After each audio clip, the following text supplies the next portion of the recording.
இயேசு நம்மோடு.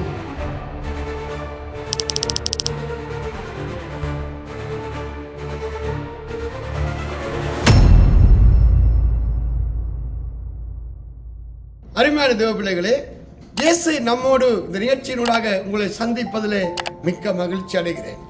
ஒவ்வொரு திங்கட்கிழமையிலும் புதன்கிழமையிலும் காலை 7 மணிக்கு இந்த இயேசு நம்மோடு இந்த நிகழ்ச்சி ஒளிபரப்பாகிறது.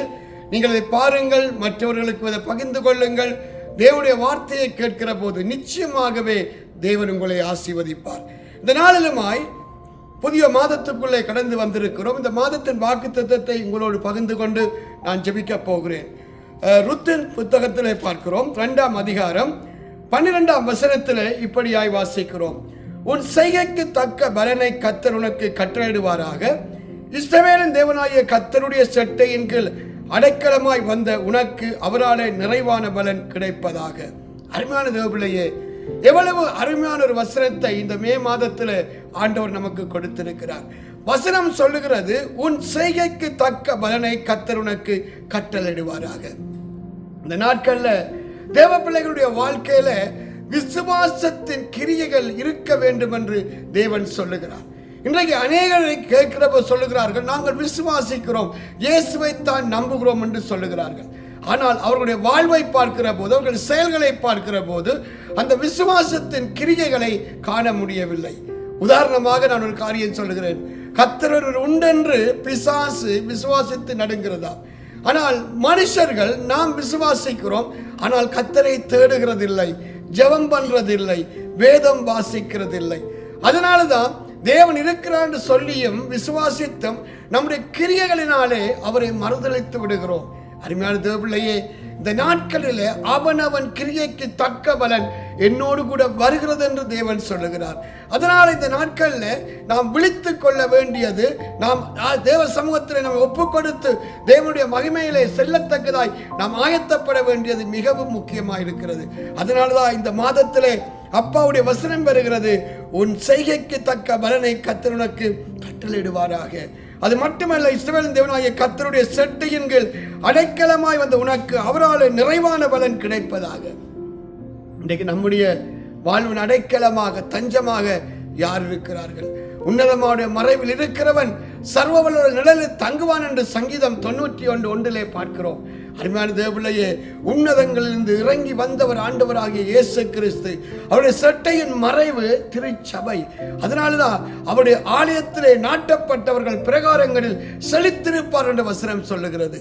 ஆண்டவருடைய வசனம் சொல்லுகிறது, இஸ்ரவேலின் தேவனாகிய கர்த்தருடைய சட்டையின் கீழ் அடைக்கலமாய் வந்த உனக்கு அவராலே நிறைவான பலன் கிடைப்பதாக. சபையிலே நீங்கள் நிலைத்திருப்பீர்களானால், ஆராதனைகள் ஜெபங்களிலே அதை மேன்மையாய் எண்ணி உங்களை கீழ்ப்படுத்தி அவர்களுக்குள்ளே உட்படுத்தி வாழ நீங்கள் உங்களை விட்டுக் கொடுப்பீர்களானால் நிச்சயமாகவே தேவன் உங்களை ஆசீர்வதிப்பார்.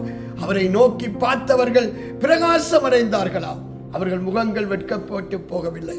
அருமையான தேவபிள்ளையே, இந்த இயேசு நம்மோடு இந்த நிகழ்ச்சியை பார்க்கிற ஒவ்வொரு பிள்ளைகளுக்காக நான் மன்றாடுகிறேன். இந்த நாட்கள்ல தேவ சபையிலே நிலைத்திருங்கள். கடைசி காலம் வந்துவிட்டது. அப்பாவுடைய வருகை மிகவும் சமீபம். இந்த நாட்கள்ல வசனம் என்ன சொல்லுகிறது? தேவன், அதாவது எங்கள் மணவாளனாகிய இயேசு மணவாட்டியாகிய சபையை எடுத்துக்கொள்ள வருகிறார். மணவாட்டி சபையிலே ஆண்டவர் நியமித்த கன்னிகைகள் இல்லாமல் போகிற போது ஆண்டவர் யாரை எடுத்துக்கொள்ள முடியும்?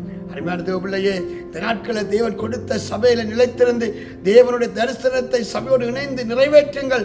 அப்பா வருகையிலே நீங்கள் பரிசுத்தமாக்கப்பட்ட கன்னிகையாய் அவருடைய வருகையில காணப்படத்தக்கதாய் தேவன் அனுக்கிரகம் செய்வார். அதனாலதான் இந்த நாட்களில் தேவ பிள்ளைகள் உங்கள் கிரியைகளை குறித்து தேவனுக்குள் சிந்தித்து பாருங்கள். அது மட்டுமல்ல, நீங்கள் சபையிலே நிலைத்திருக்கிறீர்களா? எல்லாவிட்டால் மதம் சார்ந்து ஒரு மார்க்கம் சார்ந்து ஒரு சண்டை கிறிஸ்தவர்களாக வாழ்ந்து கொண்டிருக்கிறீர்களா? இந்த நாட்களில் விழித்துக் கொள்ளுங்கள். ராஜா வரப்போகிறார். இயேசு ராஜா அழைத்து செல்ல வரப்போகிறார். தன்னை மணவாட்டி சபையை மீட்க வரப்போகிறார். காலம் சமீபமாகிவிட்டது. நான் உங்களுக்காக ஜெபம் பண்ணட்டுமா?